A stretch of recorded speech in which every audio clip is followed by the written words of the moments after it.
Aku tak maju nyanyi ya. Ayo iya jatahmu rene iki kon selak gringgingen ki lho. Rene kon nyanyi. Halo, Bro. Di Duh, Bro. temoni kancane. Mbak Eva lelajenipun menapa ing badhe katuraken? Nggih iki diaturke sing piye, Mas? Ya sing ra Hawane digiyak. iki rada sumuk. Ora kok rodok nyat sumuk nyat sumuk to. Panas. Panas, ra apa-apa. Sing penting ora diudani to. Diparingi udan. Diparingi udan. Basamu ki sing apik. Kene. Apa? Ya rada seragenan ngono piye, Mas? Ya, ra apa-apa lah. Saderepun dawuh waosake Mbah Nata Wijaya. Napa, Mas? Roro Jonggrang. Mas nom-nom ki gaul lho, Mas. Nuwun Bapak, nggih. Mas-mas iki Piye? cah nom-nome gaul. Kok gaul? Lah nyuwune Roro Jonggrang ki. Lho sing sebelah kene sing kono mau ora kok. Lah, Pindah nang ndi mau? Kok ya apal men to, Mas? Ya apal ya. Nggih. Ki katuraken Pak, nggih. Roro Jonggrang Roro kang Jonggrang rumiyin. permintaan saking Mas sinten? Sapa? Mas Jempo. Mas Jembu. Mas Jembu. Jumbo ngono wae ya. Ya, ya wis. Aku wedi kepleset iki lho, Mas. Mbok bilih badhe duet Mas e? Nggih. Badhe duet. Oh Ora boten. mudeng kok njaluk lagu. Ya mong midhangetaken kewala. Nggih. Oh nggih, Pak. Kacu kuning. Kacu kuning, nggih. Kacu kuning. Sembah nuwun, Pak. Pak sinten menika? Pak Wito. Oh, Pak Wito, Mas. Wito. Wito galak. Ngawur iki buta-buta galak. Mosok buta-buta galak iso Wito galak. Nggih dipun tenggo. Iki katuraken Roro Jonggrang la rumiyin. Monggo Bro Kanca, sampeyan. Wuyu, wuyu. Ayo yo.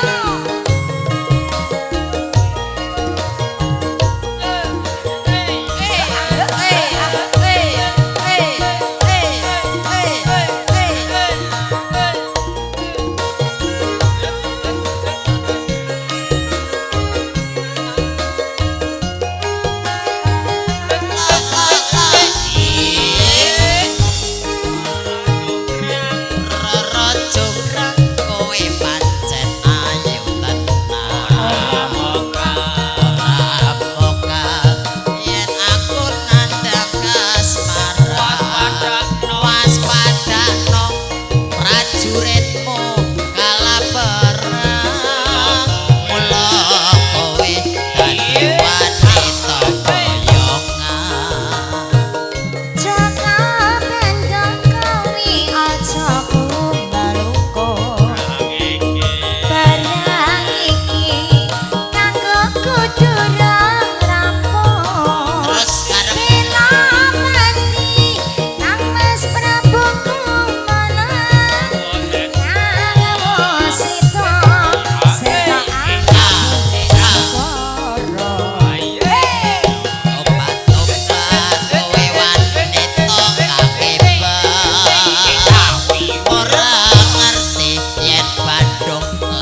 Iki jonggrang podo e.